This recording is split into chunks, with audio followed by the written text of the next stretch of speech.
E dados do Cadastro Geral de Empregados e Desempregados divulgados na tarde desta quinta-feira mostram que mais de 157 mil postos de trabalho com carteira assinada foram criados em junho.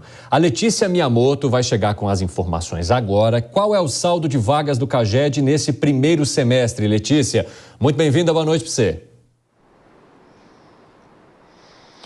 Oi, Evandro. No primeiro semestre de 2023, o saldo positivo do CAGED foi de cerca de 1 milhão de vagas. Boa noite para você e para todos que nos acompanham aqui no Jornal Jovem Pan. Agora, voltando um pouquinho em mês, em maio, a geração de empregos formais foi positiva em cerca de 155 mil vagas. Agora, em junho, como você citou, o número foi um pouco mais elevado. Ficou aí em 157 mil carteiras de trabalho assinadas neste mês, no último mês. O resultado do mês passado contabiliza cerca de 1 milhão e 900 mil admissões contra quase 1 milhão e 800 mil demissões. Por outro lado, em junho de 2022, portanto do ano passado, houve abertura aí de 285 mil postos formais apenas no mês do ano passado. Então, quase o dobro do que o registrado no mês de mesma comparação deste ano. Ainda antes, uma comparação ainda pior para esse resultado atual. O resultado positivo dos últimos 12 meses, portanto, comparando aí junho de 2022 com junho de 2023, foi de um pouco mais de 1 milhão de vagas positivas. Agora, comparando o mesmo período anterior, portanto, junho de 2021 com junho de 2022, o saldo positivo foi de cerca de 1 milhão e 600 mil vagas. O mercado financeiro esperava uma melhora para o emprego para este mês agora de junho de 2023, mas o resultado foi pior do que a média das estimativas. Considerando a fala do ministro do Trabalho, Luiz Marinho, esse resultado só não foi melhor por conta da taxa de juros. Vamos acompanhar o que ele disse. Uma unanimidade no mercado de que os juros está atrapalhando as atividades econômicas e, portanto, se atrapalha a atividade econômica, interfere diretamente na quantidade de empregos que gera ou deixa de ser gerado. Se o comportamento do Banco Central fosse diferente, nós poderíamos estar com números mais positivos. Agora, Evandro, termino a nossa participação aqui ao vivo fazendo uma comparação mais atual, um resumo dos últimos 6 meses. Nos últimos 6 meses, comparação aí de 2022, foram criados cerca de 1 milhão e 400 mil postos formais. Agora, nesses 6 primeiros meses de 2023, como eu disse no início, foram cerca aí de 1 milhão de vagas, uma diferença de mais de 300 mil vagas. Nós seguimos acompanhando os desdobramentos desses números. Evandro. Muito obrigado pelas informações, Letícia. Deixa eu conversar com os nossos amigos aqui do Jornal Jovem Pan.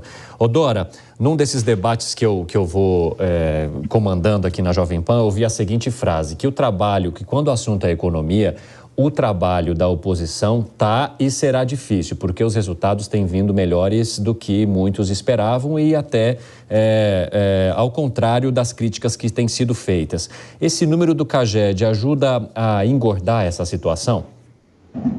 A situação positiva, sim, claro que ajuda. Claro que a criação de empregos, que ainda tem essa, não posso chamar de fetiche, não, esse encantamento, por mais que a economia cada vez mais ela se dê de outra maneira, seja pelo estamento informal, seja por outro tipo de contrato, pessoas jurídicas e tal, a carteira assinada ainda é algo que é muito importante do ponto de vista concreto, objetivo e do ponto de vista simbólico. Por isso que um dado como esse, de aumento de empregos de carteira assinada, é muito positivo para o governo e, evidentemente, dificulta a vida da oposição. Agora, uma questão que é colocada sempre que a gente fala desses dados, eles poderiam ser melhores se não fosse a taxa básica de juros, é o que boa parte dos especialistas ouvidos ou das autoridades do governo federal que vão comentando esses dados trazem. Nelson Kobayashi, a taxa básica de juros hoje é a vilã das vilãs mesmo? Não, ela é que está salvando.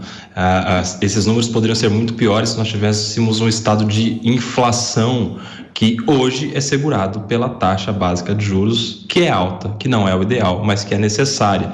E é importante a gente falar que os números de aumento de emprego são números positivos, porque a gente já vinha numa crescente positiva de aumento de emprego desde a retomada da economia após o período de restrições da pandemia. Então, a gente está vendo acontecer o que já vinha acontecendo naturalmente. Aliás, eu preciso saber qual é o ato da economia, do Ministério da Fazenda, do governo federal, que já foi colocado em prática a ponto de gerar esses resultados. No meu ponto de vista, nenhum, porque o Ministério da Fazenda está focado nos projetos que ainda estão no Congresso Nacional. Nós temos, por exemplo, o Desenrola, que saiu agora e é da última semana, não impacta nesses números ainda. Nós tivemos um incentivo no mês passado da questão dos automóveis, que também acredito não impacte diretamente nesses números, que são números baseados em 12 meses, em um ano de base de pesquisa. Então, acredito que assim, já vinha crescendo, continuou crescendo, porque o Ministério da Fazenda não tomou nenhuma atitude ainda muito drástica na nossa economia, porque estão ainda com seus projetos em andamento no Congresso Nacional. Essa conta só vai fazer sentido em relação a este governo, seja por mérito ou por culpa, depois dos resultados de arcabouço fiscal e reforma tributária, principalmente.